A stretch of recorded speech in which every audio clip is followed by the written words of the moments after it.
Ladies and gentlemen, this morning the BBC publishes the report of my investigation into Jimmy Savile and the report of Dame Linda Dobbs into her investigation of Stuart Hall in connection with their work at the BBC.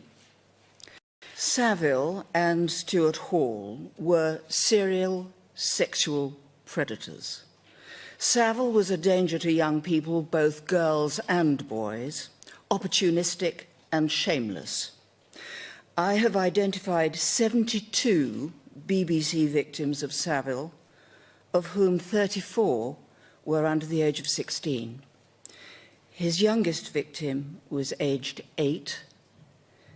His abuse included 8 cases of rape, the youngest victim being only 10 years old. Stuart Hall targeted and groomed young girls, often plying them with alcohol.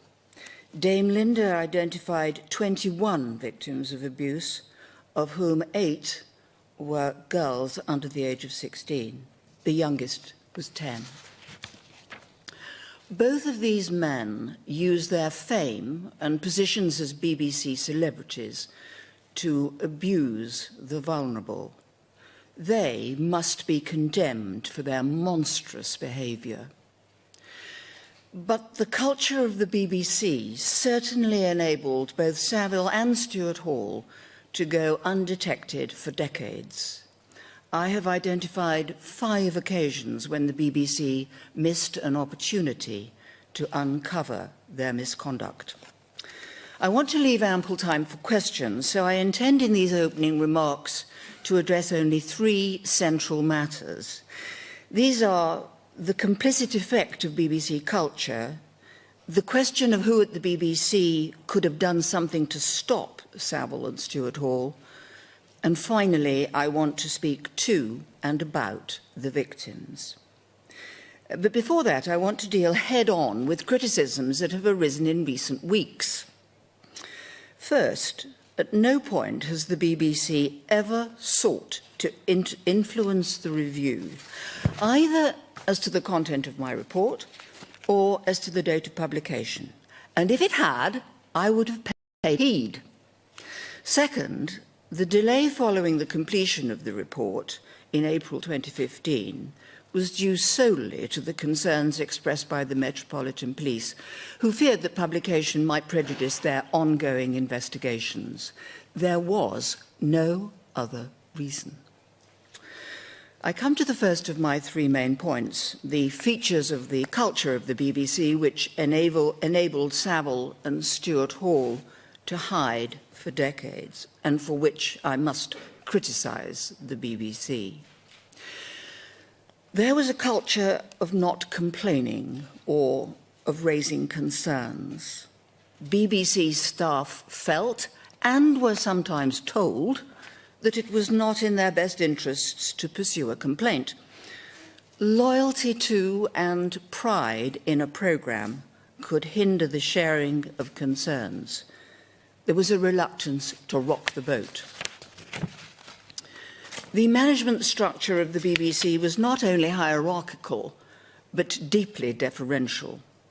Staff were reluctant to speak out to their managers because they felt it was not their place to do so.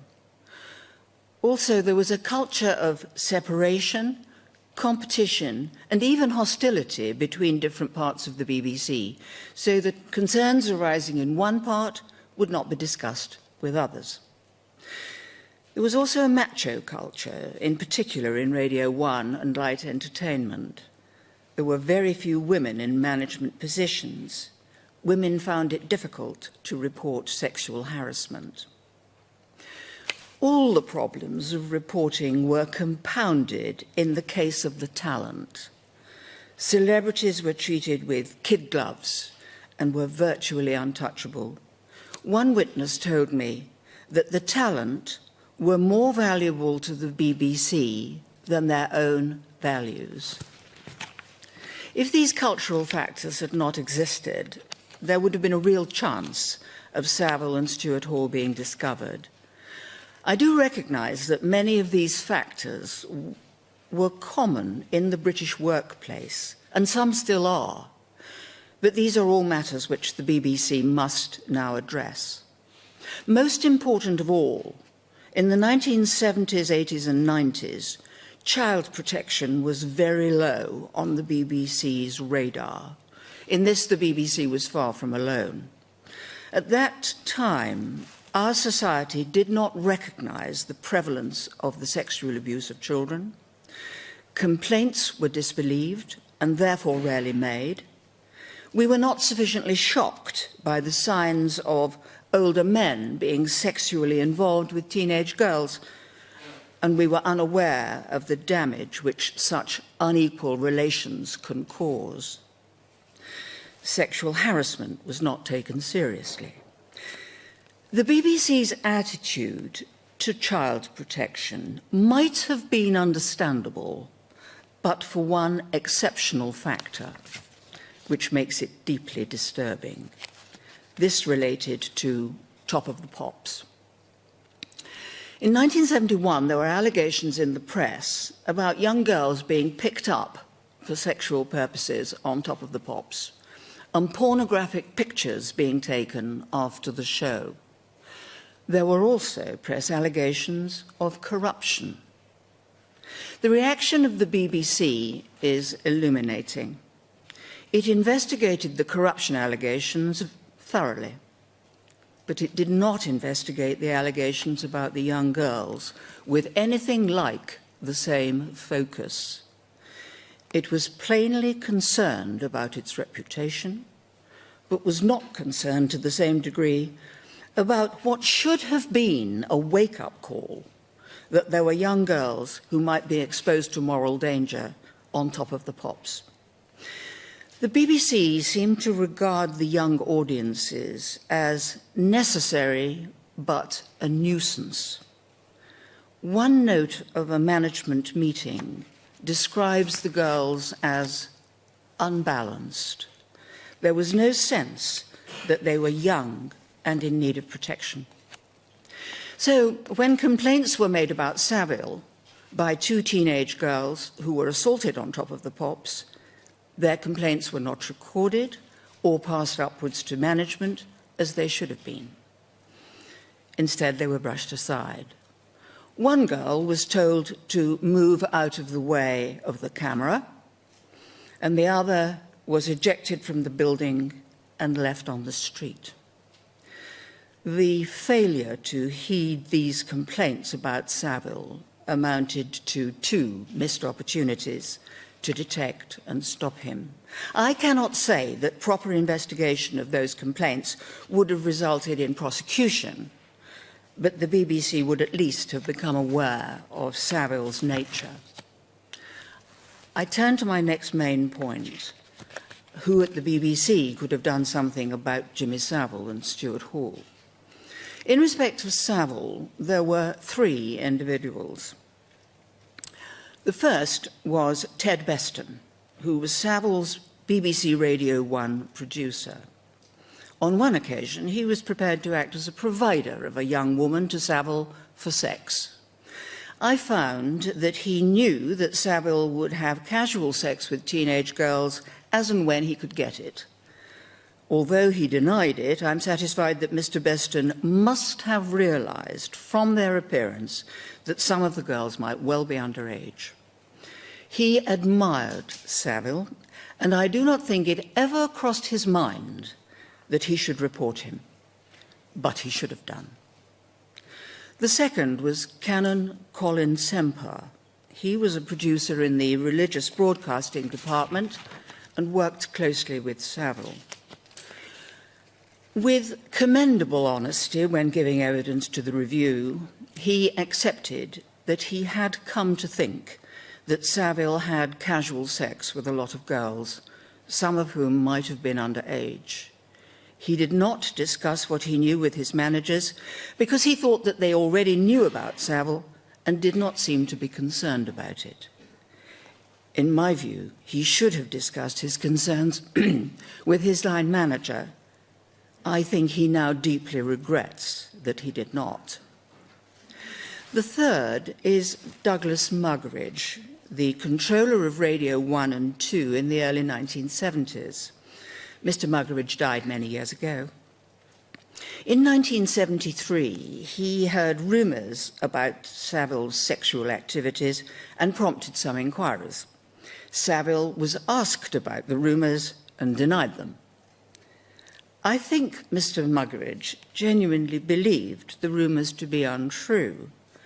However, in my view, he should have retained his concerns, should have shared them with colleagues, and had a watch kept on Savile. Had he done so, Savile might well have been uncovered in the 1970s. This was a third missed opportunity. Although I have found that none of Savile's senior managers in television were aware of his sexual misconduct, I do criticise them in another important respect. By 1983, there was a good deal of material in the public domain which showed Savile in a very bad light. Whatever the truth about him, this material showed Savile boasting of past associations with violent criminals and proud to be described as having a prolific casual sex life with young women many decades younger than himself. It is amazing that it never occurred to Savile's managers at the BBC that on account of this, they should not give him a platform to promote his image as a good man. It is amazing that it had never occurred to them that Savile was not a suitable role model for the young audiences of Jim'll Fix It. In Manchester, there were two individuals who could have done something to stop Stuart Hall, Raymond Colley and Tom German. Raymond Colley was the regional television manager in Manchester from 1970 until 1986. Dame Linda found that when Mr. Colley took up his post, he challenged Stuart Hall about rumours that he was having sex with women in his dressing room. These rumours did not suggest that these were underage girls. Mr. Colley warned Stuart Hall as to his future conduct, but he did not follow up his warning. He assumed that Stuart Hall would desist. He overestimated his own authority and he underestimated Stuart Hall's duplicity. Had Mr. Colley kept a watch on Hall, it is likely that he would have been stopped. This was the first missed opportunity in respect of Stuart Hall, the fourth overall. Mr. German was the news editor in Manchester during the 1970s and 80s. He is dead. Dame Linda has concluded that he was probably aware that Stuart Hall was involved in inappropriate sexual conduct on BBC premises. If he was, it seems to me that he should have shared his concerns with Mr. Colley.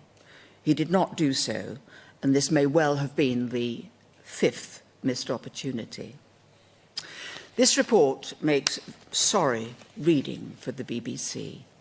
Dame Linda and I have found disturbing things and have not hesitated to expose them. From a conversation I had with Lord Hall on Tuesday, after he had read my report, I am satisfied that he entirely accepts that there is much work ahead for him, the BBC Trust, and the Executive Board if the BBC is to regain the confidence of the public in respect of its culture and its child protection practices. I wish now to speak about the victims. I must record my annoyance at the complete disregard of their welfare shown by a website that chose to publish parts of an early draft of my report. This unexpected and selective publication was highly distressing for them and had no public interest justification whatsoever. I want to thank every witness who gave evidence to me and to Dame Linda. But above all, I want to send a personal message to the victims of Savile and Stuart Hall, many of whom will be listening. Thank you for your contribution and your courage. Some of you have told me and Dame Linda that you blame yourselves for what happened and for not reporting it at the time. You are not to blame, and your reasons for not reporting are wholly understandable. I know that it was very difficult for you to speak to the review. You did so in order to help us understand what had happened and why it had not been discovered. Society owes you a great debt. Your legacy is that you have helped to convince us all of the importance of ensuring that young and vulnerable people have the confidence to report abuse, and that when they do so, their voices will be heard and treated with the same respect as those who hold power in our society. I think that is a legacy of which you can be justifiably proud. Thank you.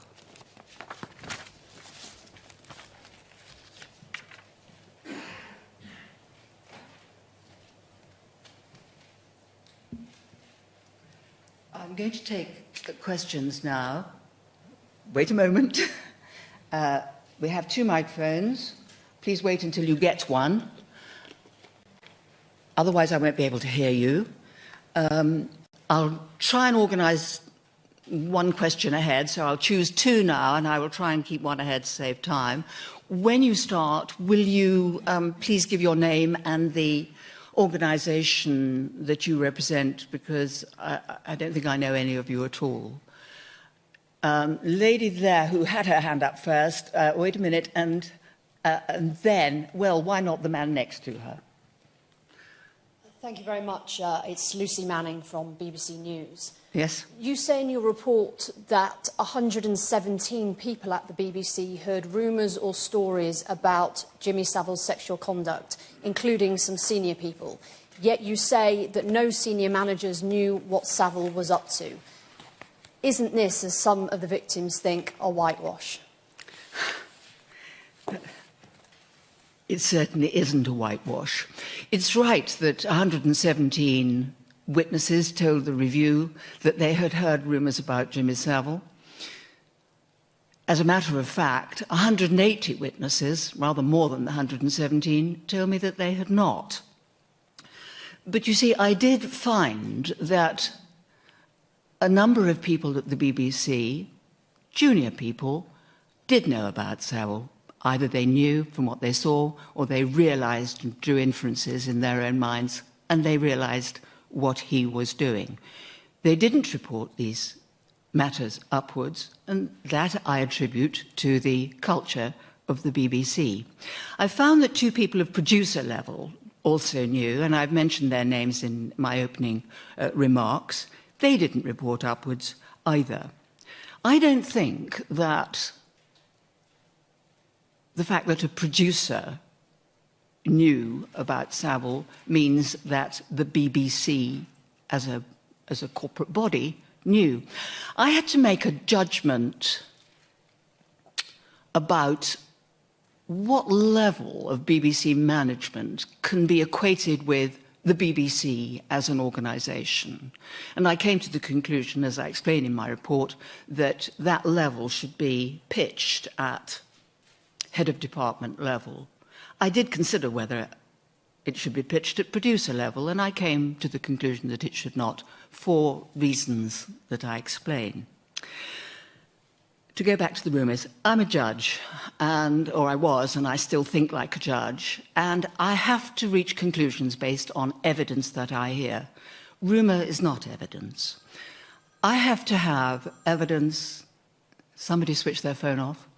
I have to have evidence, either direct evidence or circumstantial evidence from which I can sensibly and properly draw an inference. I can't do that from rumours. True, there were lots of people who heard rumours. Many of them heard rumours about a lot of other people as well. You may know, some of you, my questioner may know, that the BBC is something of a rumour mill. There are rumours about all sorts of people. I simply could not properly draw the inference from the fact that some people had heard rumours that senior managers had. I've explained already that the BBC was a hierarchical organisation and a deferential one. The fact that people heard rumours in the canteens does not mean that people in management circles knew. I cannot draw that inference, and I will not do so. It would be quite wrong. Yes, you were next. Right. David Henke from Exaro News. Yes. But I know the website you referred to that leaked the report. Two questions. One, no, you're only allowed one and a supplementary. I should have made that plain. Choose your best. Choose my best. Right. Why did you, or do you regret in hindsight, the fact you gave away half your terms of reference to look at child protection, obviously because you thought the report was going to come out earlier. And I was also, dare I add, are you satisfied as well as a judge who couldn't compel people to give evidence?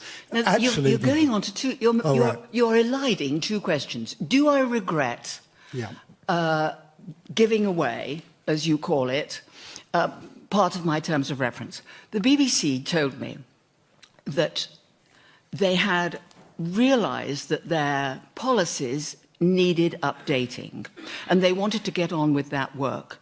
They got on with it. They then wanted to have somebody look at those new policies, criticise them, give advice about them, sooner than I was going to be able to do it.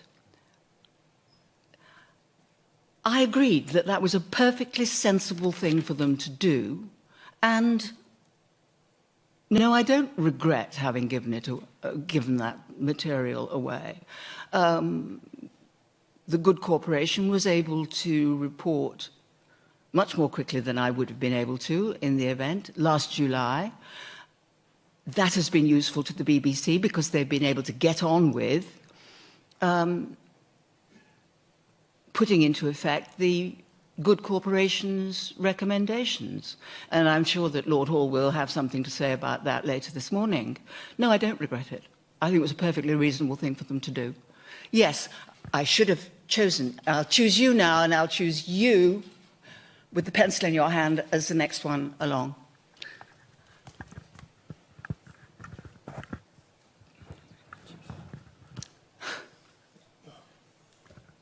Yes. Sorry, forgive me. I'm juggling some material that I need to read out, so forgive me for that. Neil Midgley, commentator for the Daily Telegraph. One of the questions that you considered both in the leaked draft and in the final report was whether a predatory child abuser could be lurking undiscovered in the BBC today. But you used two different wordings in your answer. In the draft, you said, the answer is that I think that it is possible. And in the final report, you said, my answer is that I do not think there is any organisation that can be completely confident that it does not harbour a child abuser. So my question is, that those are two very different conclusions. One is a conclusion specifically about the BBC, which has been very widely reported. The other is a broad statistical point. And I wonder what evidence and on whose representations you changed your conclusion. First of all, I received no representations at all in relation to that part of my report. Second, you have quoted from the leaked version a single sentence. If you quoted, and I'd like you to do so if you have it in front of you, if you quote the whole paragraph, you will see that the sense of what I say has not changed. Read it out, will you? Would you like me to read it out? Yes. So the answer is that I think it is possible. It must be recognised that child sex abusers can be highly intelligent, articulate and charismatic but manipulative people. Stuart Hall is an example, so it seems is Rolf Harris. Savile was intelligent, charismatic and extremely manipulative, if not always very articulate. Coupled with celebrity, the power of which shows no sign of diminishing in our society, those features make a powerful combination, which makes detection difficult. Until a complaint is made, such people are likely to enjoy the confidence and approval of all those around them. So what I'm saying there, is it not, that it's extremely difficult to detect a child abuser in an organisation. The only change is that I have pointed out more clearly, as warning to the rest of society, that any organisation might be harbouring a child abuser and they don't realise it and they need to be on their guard. But this has been, my supplementaries, this has been a very widely reported, very sensational conclusion. I'm and not I wonder, responsible for that. What you are responsible for, as you said to the previous questioner, is that you make conclusions only on the basis of evidence. I do. And I wonder what the evidence was that you used to make that specific conclusion about the BBC in your draft report. The specific conclusion in my draft report is that the BBC might have. I didn't say that they had. What I was seeking to point out is that no organisation can ever know. This is a really good example of the irresponsibility of a website publishing a report at a time when it has no business to do so. I was entitled to reread that passage of my report and amend it. And I did so. And nobody put me under any pressure to do so. I did so because I thought I could express it more clearly. That is the answer. Yes. Hello. Wait a minute. Who was next? It's me. Who did I promise? It was me. Right. And I have a promised you, microphone. and then you afterwards. Right. Catherine Rushton from the Daily Mail. Did you speak to Mark Thompson as a witness at any point during your inquiries? And if not, why not? I did. Excellent. Is he? I haven't found that page yet. Is he named in the report? Yes, I think so. I certainly... there is not a great deal to report about him, but I did speak to him. Yes, I think you'll find a passage about him in chapter 10, I think. Thank you. Don't hold me to that, but he's there. Yes, now who is next? You were. Have you got the microphone? You haven't yet. And after that, white shirt, that. I'll come to you, I promise you next. Dame Janet, Pete Saunders from NAPAC, supporting survivors Yes. of abuse. Yes. To help you out with the previous question, what you said about the likelihood of an abuser lurking within the BBC, I think was an entirely appropriate thing to say, because not only is there almost inevitably going to be other abusers within the BBC, there are, as you indicate, abusers in every organisation, large and small. That is a statistical reality that we have to grasp with. But my question Yes. was to, well, initially to thank you for acknowledging the contribution of survivors of Savile and Hall, and having spoken to one or two of them in recent days, they've been dreading this day, as you can appreciate. So thank you for thanking them in the appropriate way. Well, it comes from the heart. I hope you can see that. I can see that most clearly, Dame Janet. But the question is, Yes. Are you satisfied that those victim survivors that have come forward are now receiving the appropriate and proper support that they need in order to move on with their lives? Because again, at NAPAC, we are still hearing from many survivors, including some of Savile's victims, that they are still not able to make progress in their life. Because unlike myself, who can afford my weekly therapy session, I know that there are many victims and survivors out there who simply cannot afford to have private therapy, and it's time that the NHS were brought into this equation in order to help the many survivors. Yes. Sorry to go on. Well, it's really very difficult for me to answer this question because I don't have any resources to dispose of towards these victims, but I can see that many of them will need help, and I hope that they will be able to get it. But other than that, I really can't say anything. Now then, who was next? The white shirt there, and then I promised you... Right, how are we doing for time?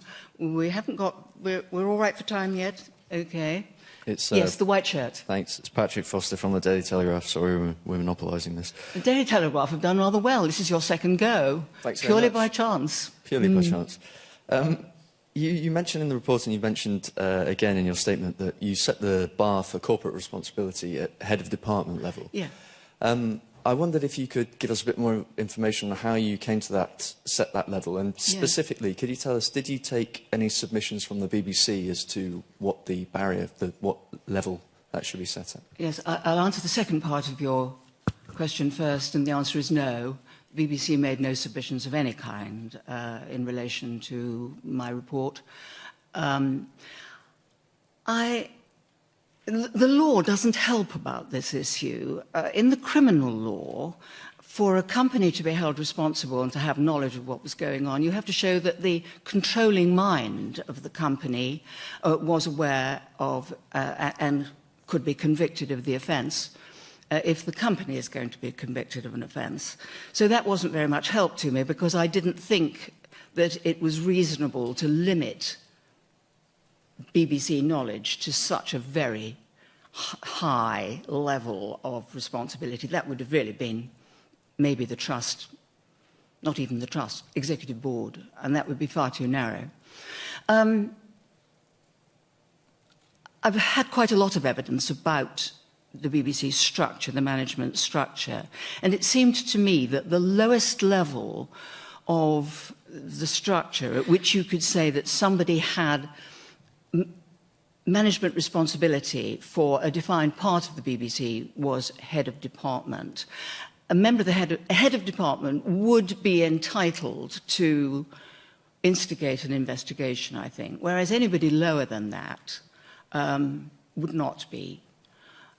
A producer certainly wouldn't be. If a producer came to know of information, his or her duty would plainly be to report it to somebody more senior, but they wouldn't be able to do anything of their own motion. Similarly with an executive producer, similarly with an editor of a news programme. And that was really why I came to that conclusion. I just had to make a judgment as to what I thought was reasonable and what I thought the public would think was reasonable. And there you are. That was my decision. Now, who was next? It really was you, wasn't it? Thank you. Julian Drucker, 5 News. Dame Janet, you've said about the reluctance of some BBC staff to come forward. You've said there's an atmosphere of fear still exists today in the BBC. You've called it the culture of not complaining. That's extremely worrying, is it not? Yes. I must point out that I saw the bulk of the BBC witnesses that I saw in 2013, some in 2014. And it saddened me that some of them were not prepared to speak unless they were guaranteed anonymity. And it was clear that they were concerned that there could be some form of disadvantage, detriment to them if they criticised the BBC. Since then, the Good Corporation has, well, the BBC has amended its whistleblowing policies and has, I think, genuinely taken on board that the fact that their culture of not reporting is deeply detrimental. The Good Corporation has approved their policies, says that they've got a lot of work to do still to implement them properly. But I think, but the Good Corporation did find that an increasing number of people were saying that they did feel a degree of confidence. So I hope that there has been a little bit of movement since the time that I saw those witnesses. But I do stress that the report that Dinah Rose gave to the BBC called Respect at Work, she had exactly the same kind of report to her, attitude to her. People were not prepared to come and talk to her group, her panel, unless they were sure of anonymity. So that again was 2012, 2013. I hope there may have been a little bit of movement since then. I think there's a long way to go. Now, who did I promise? Who's got the microphone? I haven't done it properly. You're there with the red tie. You can have one. And you, all right, black jumper there. OK, now then, red tie. Mark Watts from Exeter. Oh, that's 2 goes you've had. Like the Telegraph. You say in the report that DJ A7 told you that he was unaware of any complaint in relation to 15-year-old Claire McAlpine, and he also told you that he was not interviewed by either of 2 investigations conducted by the BBC. You make as a finding that these claims are untrue. Can you be explicit? Are you accusing DJ A7 of lying to you? I'm not prepared to say whether I am or not. You must read the report and make of it what you wish. I had before me documents, contemporaneous documents from 1971, one relating to a conversation that took place between Bill Cotton and A7. The other, a conversation between Mr. Brian Neal, QC, as he then was, now the Right Honourable Sir Brian Neal, both of whom said that they had had conversations with A7. A7 told me that no such conversations had taken place and that this was not a lapse of memory on his part. They simply have not taken place, and I rejected that evidence. That's really all I can say. You must understand that the truth or falsity of the allegations that Mr. Cotton and Sir Brian were investigating was no part of my terms of reference, no part of my inquiry. What I was looking at is how did the BBC in those days deal with a complaint or a raising of a concern of a sexual nature, and particularly one involving a celebrity, as this one did. And you will see if you read Chapter 9 of the report, you may not have had time to do that yet. I've read both the draft and the final. Of course you have. Yes.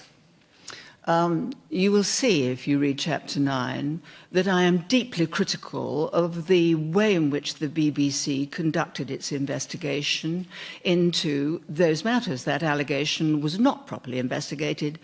A7 was asked about it, he denied it, and the book was closed. And that is not satisfactory for reasons which I explain in detail in my report. And can you explain why Is this your supplementary? It is my supplementary. Right. Can you explain why you agreed with DJ A7 that you would not name him? Was there concern within your team of libel? No.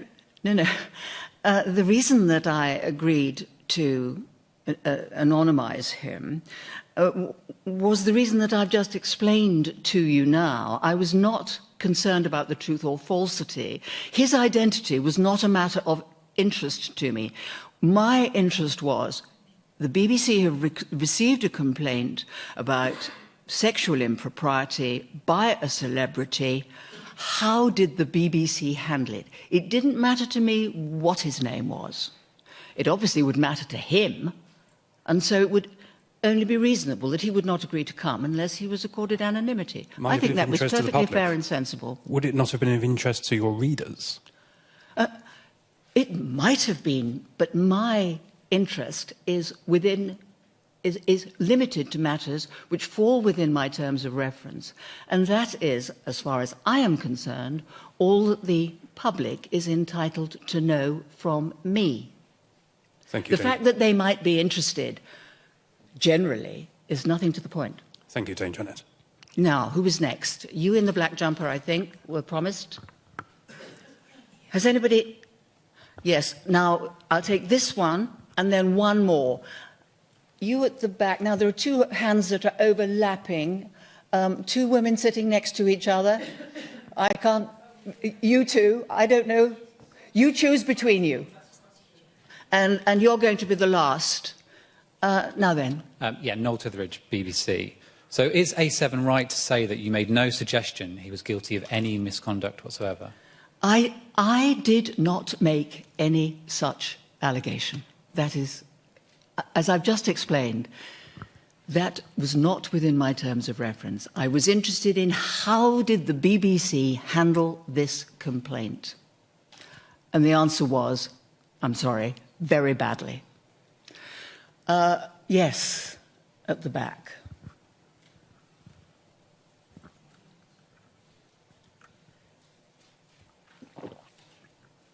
Hi, it's Beth Rigby from The Times. Dame Janet, just in terms of the victims, Liz Dux, who's their lawyer, said around the leak that it beggared belief that no one in the management of the BBC would have known about what was going on. Do you accept that the victims might be disappointed today by your conclusions? And for the BBC, do you think that this report is a blow from which they can't recover reputationally? Now, wait a minute. That's definitely two questions. I'm Sorry. Which one do you want? Your Liz Dux question? Liz Dux. The Liz Dux, then. Right. In a sense, I have already answered this, you know, because I spoke earlier on about the need for evidence, either of a direct nature or circumstantial evidence from which I can properly draw an inference. And I explained that I cannot draw an inference that the BBC knew at the level that I have explained to you. I think is necessary for me to say that the BBC knew, namely head of department level. I can't draw an inference that they knew from rumour. I'm sorry if the victims do not have confidence in my conclusions. I'm really sorry about that. I hope that the victims, well, some of them might be listening, some of them might be watching. I hope they'll hear what I say now, but I hope they'll also read the report. And then they, I hope, will understand why it is that I have reached the conclusions that I have. You simply cannot make that leap from people have heard rumours, ergo the BBC must have known. It simply doesn't work. Can I just ask a supplementary question, quickly? It's very quick. Just in terms of the lawyer, she also said that mandatory reporting laws should be introduced to insist that people do report the cover-up of abuse. Do you agree with that? No, I don't. I think it's a matter for the BBC, but I would expect it to be a rule of employment that people should report matters of concern of which they become aware.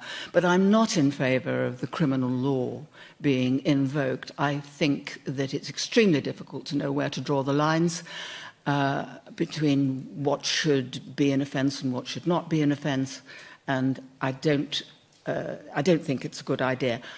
I think what is really important is something that I was referring to just at the end of my presentation. It's really important that we get over to the younger generation, the potential victims at the present time, that they can report, that they should feel confidence to report. And the corollary of that is that the grown-ups who receive those complaints must treat them with respect, must listen to them sensibly and carefully, and must not blame them for anything that has happened. And if we can get that message over, that I think is much more valuable than having a criminal offence created that potentially sends people to prison for not reporting something. Let's get our priorities right. The priorities are to change the culture of being able to report and how reports are received. And if that message can go from this report, it will have been a worthwhile effort. I'm going to stop there. I must give way to Lord Hall. Thank you very much for your attention and for your courtesy, and good morning.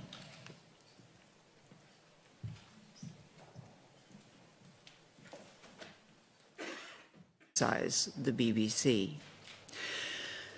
There was a culture of not complaining or of raising concerns.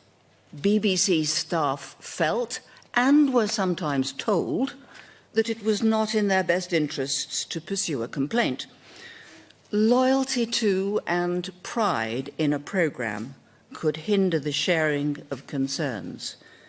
There was a reluctance to rock the boat. The management structure of the BBC was not only hierarchical, but deeply deferential. Staff were reluctant to speak out to their managers because they felt it was not their place to do so. Also, there was a culture of separation, competition, and even hostility between different parts of the BBC, so that concerns arising in one part would not be discussed with others. There was also a macho culture, in particular in Radio 1 and light entertainment. There were very few women in management positions. Women found it difficult to report sexual harassment. All the problems of reporting were compounded in the case of the talent. Celebrities were treated with kid gloves and were virtually untouchable. One witness told me that the talent were more valuable to the BBC than their own values. If these cultural factors had not existed, there would have been a real chance. Investigated the corruption allegations thoroughly, but it did not investigate the allegations about the young girls with anything like the same focus. It was plainly concerned about its reputation, but was not concerned to the same degree about what should have been a wake-up call, that there were young girls who might be exposed to moral danger on top of the pops.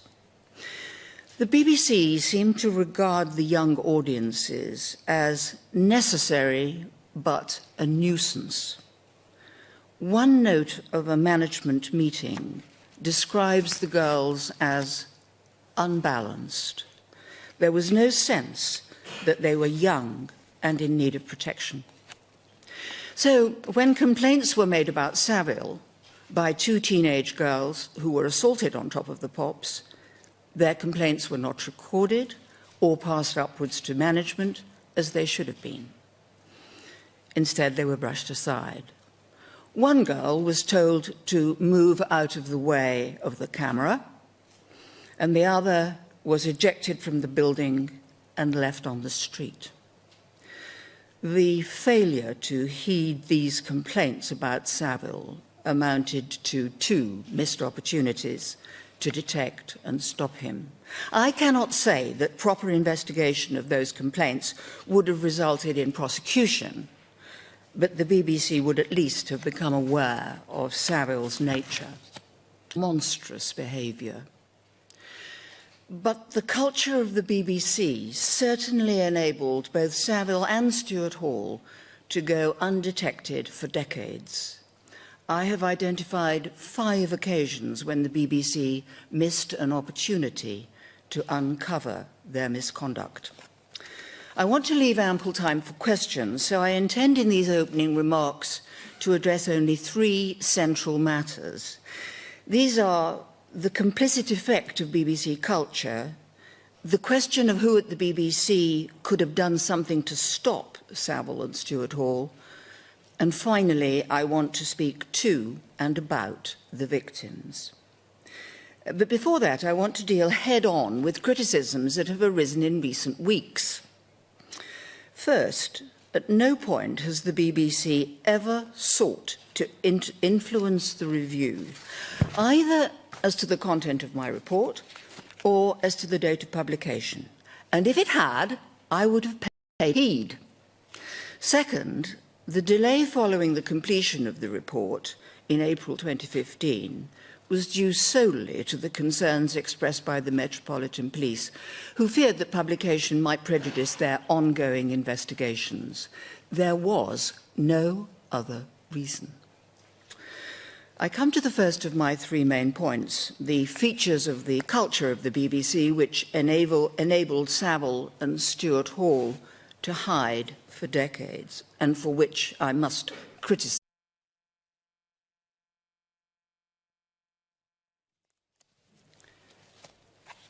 Ladies and gentlemen, this morning the BBC publishes the report of my investigation into Jimmy Savile and the report of Dame Linda Dobbs into her investigation of Stuart Hall in connection with their work at the BBC.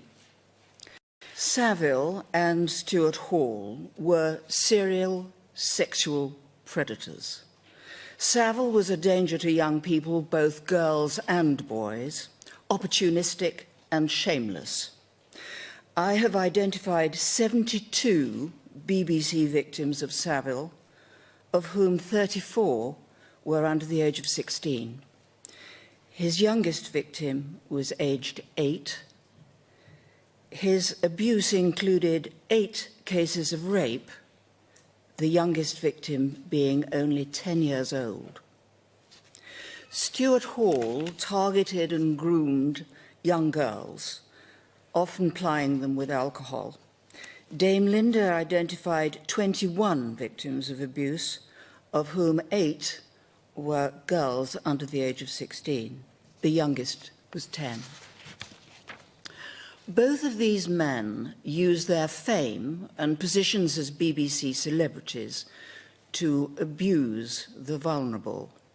They must be condemned for their of Savile and Stuart Hall being discovered. I do recognise that many of these factors were common in the British workplace, and some still are, but these are all matters which the BBC must now address. Most important of all, in the 1970s, 80s and 90s, child protection was very low on the BBC's radar. In this, the BBC was far from alone. At that time, our society did not recognise the prevalence of the sexual abuse of children. Complaints were disbelieved and therefore rarely made. We were not sufficiently shocked by the signs of older men being sexually involved with teenage girls, and we were unaware of the damage which such unequal relations can cause. Sexual harassment was not taken seriously. The BBC's attitude to child protection might have been understandable, but for one exceptional factor, which makes it deeply disturbing. This related to Top of the Pops. In 1971, there were allegations in the press about young girls being picked up for sexual purposes on Top of the Pops, and pornographic pictures being taken after the show. There were also press allegations of corruption. The reaction of the BBC is illuminating. It